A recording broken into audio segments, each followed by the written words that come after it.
If you enjoy learning about the Pukwudgie, we hope you'll be drawn into this tale as well. The house sat on a small rise where the road flattened into a ribbon of gray and the maples hunched close like listening people.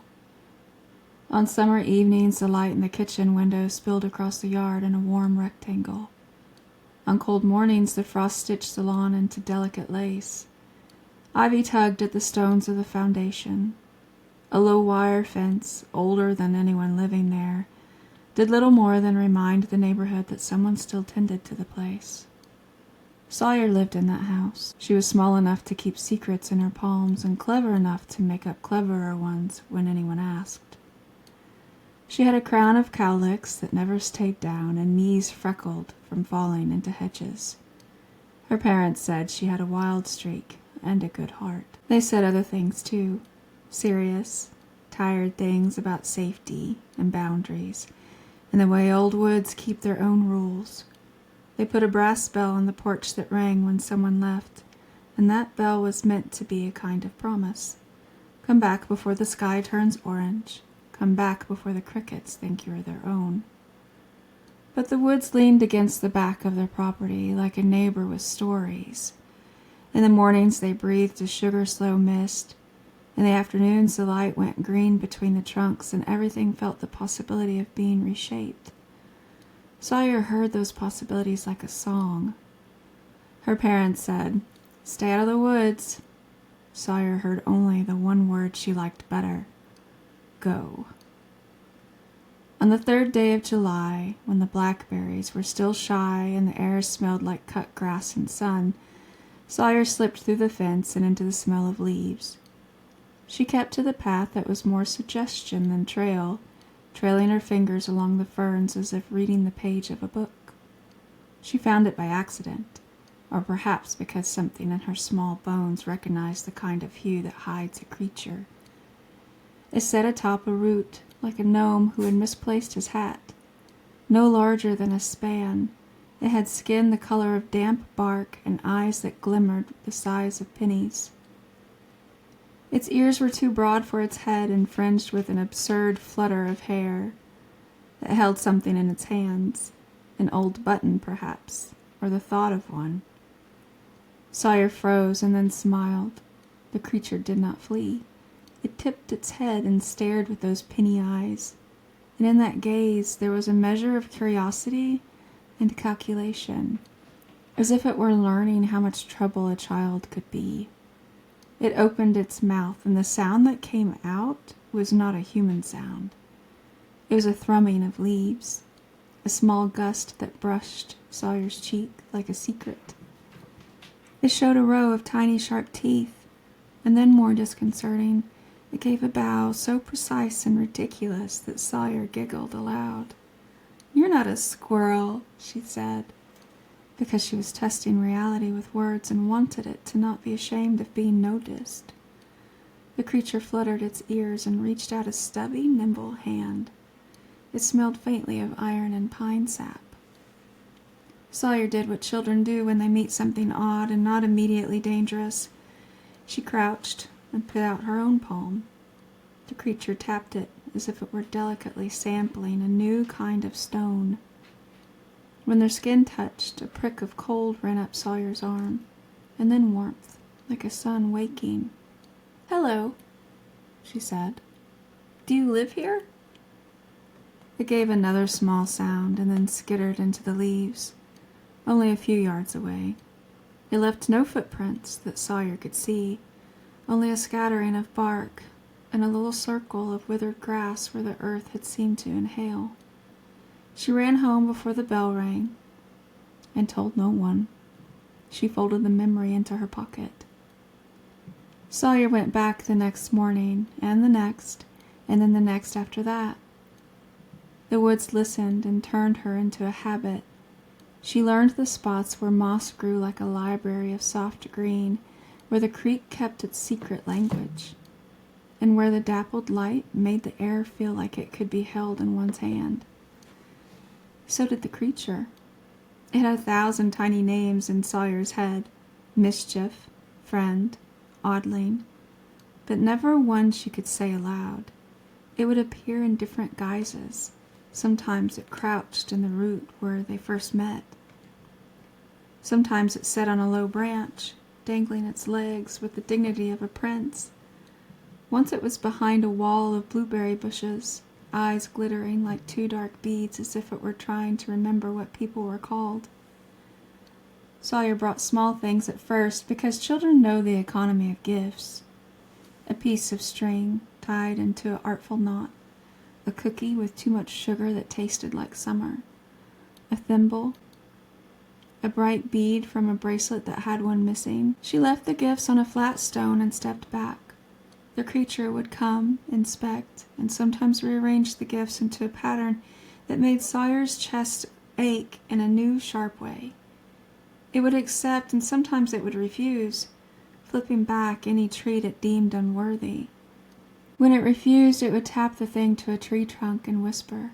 Sawyer thought it a whisper, though no humanly formed lips made it, and the scent of the object would change as if the woods were casting a small secret dressing on it. A string became a bridge's thought, a cookie became a map. Over time, the creature began to leave small things for Sawyer as well. A coin half buried with a tiny hole drilled into it, a feather that was not any local bird's, a smooth glass bead that always felt cool. Once, when Sawyer found a scrap of paper folded into a perfect square, there were in the margins tiny symbols that looked like doodles from the inside of a cave. When she unfolded it, a wind like a sigh guided the paper into her hand, and the scent of river rocks rose. They are trading, Sawyer decided. Trading was a serious business, and it soothed the adultness of being allowed difficult things like boundaries and questions. The creature taught games that were not quite games. It taught Sawyer how to navigate the woods by listening to the shape of tree trunks and by knowing which mushrooms hummed a warning. It showed her how to anchor a lime-gray stone by pressing her palm against it, and how a name whispered to a knot of roots would make them loosen their hold on a hidden path. But with every lesson, there was a detail that prickled at the back of Sawyer's neck. The creature liked to hide. It liked to startle things with a soft tap on the ankle. It took on a helpfulness that could go too far. Once it coaxed a brook to reveal a cache of glass marbles gleaming like planets. Sawyer thought the marbles were treasure until one of them rolled into the grass and revealed beneath it a nest. Tiny bones arranged like the remains of a small bird's curiosity. The creature merely watched and then placed a marble at the nest's edge like a curio in a shrine. "You're strange," Sawyer said to it as they sat on a log. The creature curled its lips and made a sound that could have been amusement or a promise. It reached and touched the back of Sawyer's hand with a fingertip, and the whole world sharpened, like a photograph unblurring. At home that night, Sawyer's mother brewed tea and said things like, "You must not go there, Sawyer. The woods have a way with people who do not respect them, and you must always come straight home." Sawyer listened. She listened the way one listens to music where a new instrument has just begun to play. Autumn came with a slow, exacting hand. The woods changed their voice. Leaves became paper lanterns. Mists pooled in hollows. The creature's visits became more frequent. They sat together beneath a canopy of thinning branches and shared a cookie, having it by breaking it clearly down the middle. One evening the creature led Sawyer further into the woods than she had ever been. The maples closed behind them, and the light dimmed to the color of old coins. The underbrush crinkled like parchment. At the heart of that small clearing the creature had been fashioning a collection of objects, little towers of scrap, a ring made from woven grass, a line of acorns threaded like beads. In the center of everything was a footprint that was not human, not quite animal. It was an impression of something that had weight but not bulk, like a thought that had grown heavy enough to press into the earth. The creature pointed at it and then incredibly bowed. Sawyer felt her stomach fill with a swelling that could have been fear or reverence. The creature had introduced her to something old. "You brought me here to show me a throne," she whispered, "because children are good at naming things." The creature did not answer in words, but moved its hands in a way that suggested care. Then it touched the footprint, and the air around them tasted of distant rain. "You must be careful," Sawyer thought, remembering her mother's voice. The creature looked at her with an expression that seemed to pin syllables to the air. Helpful, yes. Capricious, certainly. Then, as if to emphasize the balance it produced, secreted from the inside of its tunic perhaps, a small knife. Its blade was not bright, but deep as a shadow, and it glimmered with a sheen like moonlight on oil. The creature laid the knife beside the footprint, and when Sawyer recoiled, the creature only tapped the handle as if it were an offering and a test all at once. She took the knife. It fit in her hand the way a key fits a lock that remembers it. The creature watched with those penny eyes. Its pupils grew thin with contentment or hunger. Sawyer couldn't decide. That night the wind learned a new song, and the old bell's tone seemed like a code. Sawyer lay awake and felt the weight of the knife beneath her pillow as if it were a secret promise. She thought about the creature's gifts, joyful and weird. She thought about the hollow of that footprint and what it might want to be. In the morning she climbed the tree by the creek and left a little offering, half a sandwich wrapped in paper, a spool of red thread, a ribbon. When she got home at dusk, bruises of dusk already pooling at the edges of the sky, her neighbor's dog howled once and then fell silent. Her mother's voice was thinner than it had been that morning. The bell on the porch remained unstruck. Sawyer smelled faint but unmistakable the presence of someone in the house who should not be there. She crept to the kitchen and saw the back door open. The knife she had left under a stone in the clearing was on the counter. Blade stained a brown, like dried tree sap. The window above the sink showed a shape moving in the yard, small, nimble, watching.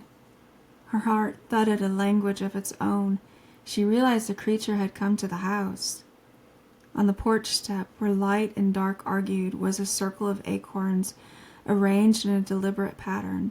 The doorknob was wrapped in one of her ribbons. The creature had left a message that read both as a blessing and a claim. It was then that she understood the nature of the bargain. Affection could be given back. Help could come in unexpected guises, and help could demand pay. Sawyer did not scream. She walked outside with both hands empty and the knife at her belt. The creature perched on the railing like an insolent bird, eyes glittering in the dusk. "You were here," Sawyer said flatly. The creature tapped the acorn circle and then, to her astonishment, touched the brass bell hanging at the side of the porch. It gave the bell a single clear ring. It did not flee. It did not smile as humans might. It only tilted its head as if to ask whether the sound pleased her. For a long time she stood there. The feeling inside her was complicated, tender for the creature's odd loyalty, wary of what it might ask, proud at how brave she felt because the woods had taught her something about being seen. She chose finally to step forward and close the door. She placed her hand on the creature's small shoulder and felt a shiver like a promise. "You stay out of my house," she said, not sure if she meant the house or the world the house represented. The creature gave a sound.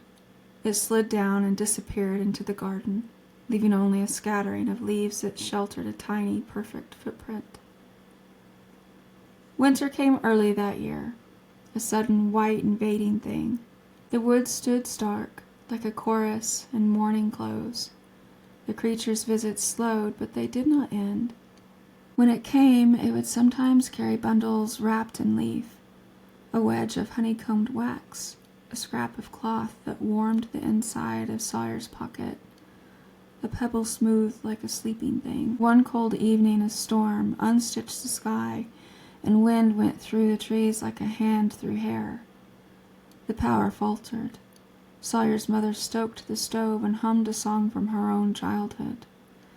In the flicker of lamplight, the creature arrived at the window and tapped once, an instant, like a small hammer. Sawyer opened the window. The creature dropped a single object into her palms, a bead of glass the size of a fingernail, cloudy at the center but pure at the rim. When she lifted it to the light, she saw within that glass a tiny landscape, a ring of trees much like their woods, a shimmer of creek, and in the very middle a footprint pressed into soil. Sawyer understood then what the creature had always been both willing and unable to say. It was not holy friend nor holy threat. It was a keeper of thresholds, a maker of small bargains, a being who could teach the craft of listening and the cost of curiousness. It could help a family find their lost cow or steal the nails from a porch in the blink of a season. It could sweeten a night and also leave you with the question that gnawed like a moth. She tucked the bead into her pocket beside the knife and felt both safer and infinitely more precarious. The woods had given her a companion and a caution, and perhaps that in itself was a kind of mercy. Seasons turned as seasons do. Sawyer grew taller and sometimes went days without visiting the creature. When she returned years later and almost unaware, she found the clearing rearranged with patient care of someone who collects stories the way others collect buttons. The creature was older in the way small things are older, edges more precise, eyes a little more careful. They greeted each other like people who have shared a long conversation in the pauses between words. The creature offered her a piece of string knit into a perfect ring. She accepted. In the depth of that shared silence she felt, as she always had, that the woods were neither wholly for her nor wholly against her. Sometimes the creature helped. Once it saved her neighbor's child from a fox that had learned to think like hunger. Sometimes it frightened. Once it left upon the doorstep of a man who refused to hear the land a clock that stopped and never started again, and the man's hands toiled until they remembered fewer things. Sawyer learned to live with the balancing act. She kept the bead and the knife and the memory of first meeting at the root, and she taught the next child who came over to look at the woods how to listen and when to knock on a tree and when to walk away. In the end, the woods kept their own counsel. The creature kept its own face, and Sawyer, always brave, always a little stubborn, always tender with the world's small mysteries, kept visiting, bringing cookies and string, and sometimes nothing at all, because love made room for both light and shadow. What she remembered most, when she was old enough to tell the story and young enough to feel its edges sharpen, was a single sound the creature once made when she closed the gate behind her and the afternoon folded itself like a page. It was a sound that might have been a laugh, and it might have been a warning. It meant many things at once. Stay curious, stay careful. Do not forget that the world contains more than kindly hamlets and tidy fences. And Sawyer, who liked bargains and small sorceries, kept that sound in her pocket as if it were a coin she could spend whenever she needed to remember how to be both brave and wise.